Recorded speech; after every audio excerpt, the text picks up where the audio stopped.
భరతరెడ్డి గారు, రైట్, భరతరెడ్డి గారు, అంటే రేపు మాక్ డ్రిల్స్ ఉంది, హైదరాబాద్లో కూడా ఒక 4 ప్రాంతాల్లో మాక్ డ్రిల్ ఉంది. అంటే ఏ విధంగా సెన్సిటివ్ చేస్తారు, ప్రజల వైపు నుంచి ఎంతవరకు అప్రమత్తంగా ఉండాలి? ఎందుకంటే ఇప్పుడు సాఫ్ట్ టార్గెట్స్ కూడా ఉన్నాయి, షాపింగ్ మాల్స్ ఉన్నాయి, హోటల్స్ ఉన్నాయి, రైల్వే స్టేషన్లు, జనసమ్మర్దమైన ప్రాంతాలు ఇవన్నీ ఉన్నాయి. ఈ ప్రజల్లో ఏ విధంగా ఉండాలి విజిలెన్స్?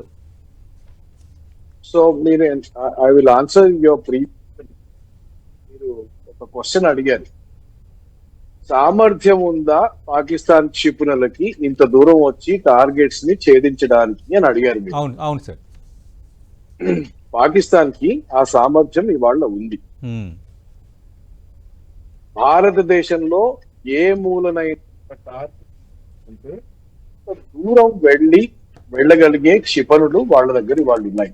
అయితే అలాంటి క్షిపణులు ఉన్నాయని మనం దాని గురించి బాధపడనవసరం లేదు, బెదరనవసరం లేదు. ఎందుకంటే మన దగ్గర ఉన్న ఏ డిఫెన్స్ కేపబిలిటీ ఏదైతే ఉందో అది అలాంటి క్షిపణులని ఎగరగానే వాటి ట్రాజెక్టరీ పట్టుకొని వాటిని ధ్వంసం చేసే డిఫెన్స్ కేపబిలిటీ మన దగ్గర ఉంది. అయితే మీరు గమనించాల్సింది ఏంటంటే, ఒకవేళ యుద్ధం పిఓకేలో జరిగినా కానివ్వండి, లేకపోతే పశ్చిమ సరిహద్దుల్లో జరిగినా కానివ్వండి, పాకిస్తాన్ ఏం చేస్తుంది?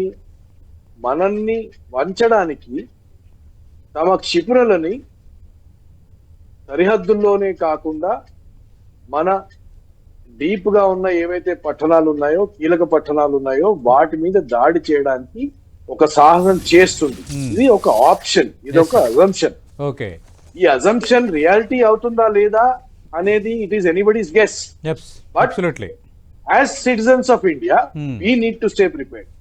అయితే పాకిస్తాన్ క్షిపణులే కాదు, మనకు లాస్ట్ టైం మా ఆర్మీ చీఫ్ అన్నారు, we're fighting a half front war within the country అని. మన దేశంలోనే స్లీపర్ సెల్స్ చాలా ఉన్నాయి. ఇలాంటి టైంలో అలాంటి స్లీపర్ సెల్స్ కూడా యాక్టివ్ అవుతాయి. అండ్ మీకు క్షిపణుల ద్వారానే లేకపోతే వైమానిక దళాలతో కానీ అటాక్ కాకుండా ఈ స్లీపర్ సెల్స్ ఏవైతే ఉన్నాయో 1971 లో కూడా మనం చూసాము. ఎప్పుడైతే మనం బంగ్లాదేశ్ వార్కి వెళ్ళామో బంగ్లాదేశ్ కి వెళ్లే రైలు పట్టాలు డ్యామేజ్ చేయబడ్డాయి, బంగ్లాదేశ్ కి వెళ్లే రహదారులలో గుంతలు తవ్వబడ్డాయి. ఇలాంటి ఉదంతాలు కూడా జరుగుతాయి.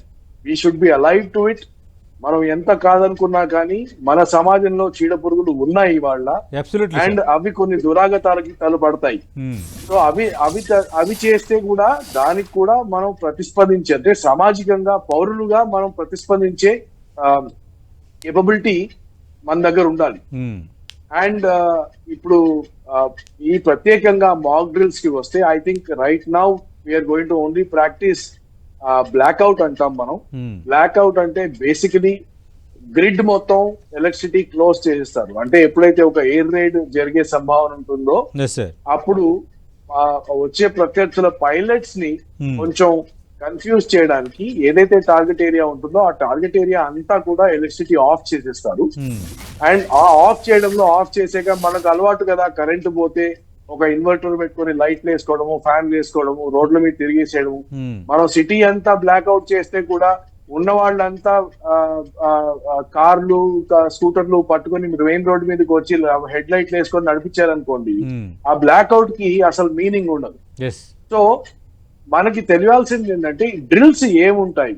ఒక దుశ్చర్య మన పట్టణంలో జరిగితే దానికి మన పౌరులు ఎలా రెస్పాండ్ కావాలి అనేది ఒక సైరన్ ద్వారా ఒక ఎయిర్ రైడ్ అలారం వస్తుంది.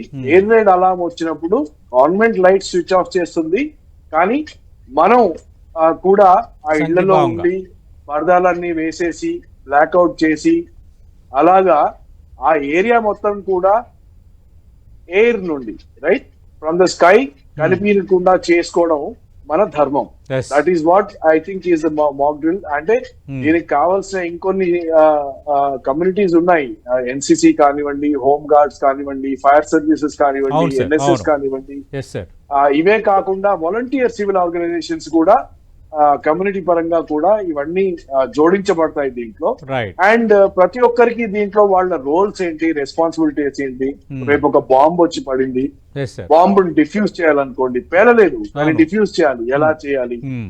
ఒక బాంబింగ్ ఇన్సిడెంట్ జరిగితే ఒక దగ్గర ఫైర్ ఇన్సిడెంట్ అయిపోయింది, ఆ ఫైర్ ని ఎలా ఫినిష్ చేయాలి, రైట్, ఫైర్ ఫైటింగ్ ఎలా చేయాలి. క్యాజువల్టీస్ అయ్యాయి, క్యాజువల్టీని ఎక్కడికి తీసుకురావాలి, ఎవరు తీసుకొస్తారు. Hmm.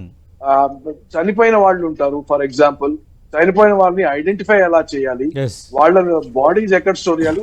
All these are part of civil Mark. Defence ecosystem. Yes sir. And all these will be rehearsed. Right, sir. ఎంత బాగా రిహర్స్ చేస్తే ఎస్. అంత బాగా మనం రెస్పాండ్ చేయగలుగుతాం. రైట్. ఇదే కాకుండా Okay. అన్నిటికంటే important, Pakistan is very very smart in psychological warfare today. Okay. So psychological warfare పరంగా కూడా వాళ్ళు మిస్ఇన్ఫర్మేషన్, డిస్ఇన్ఫర్మేషన్, Hmm. మన ఫాల్ట్ లైన్స్ ఏవైతే ఉన్నాయో అవును. సామాజిక పరంగా, అంటే హిందూ ముస్లిం పరంగా, అవును. ఇలాగా కూడా ఖచ్చితంగా అలాంటి వారు కూడా పాల్పడొచ్చు. ఎస్ చాలా ట్రై చేస్తారు. రైట్. సో ఇవన్నీ కూడా ప్రత్యర్థి మనల్ని విచ్ఛిన్నం చేయడానికి, మనల్ని వీకెండ్ చేయడానికి ట్రై చేస్తున్నాడని మనం రియలైజ్ చేసి రైట్. అలాంటి ట్రాప్ లో మాత్రం పడకూడదు. Yes sir. చాలా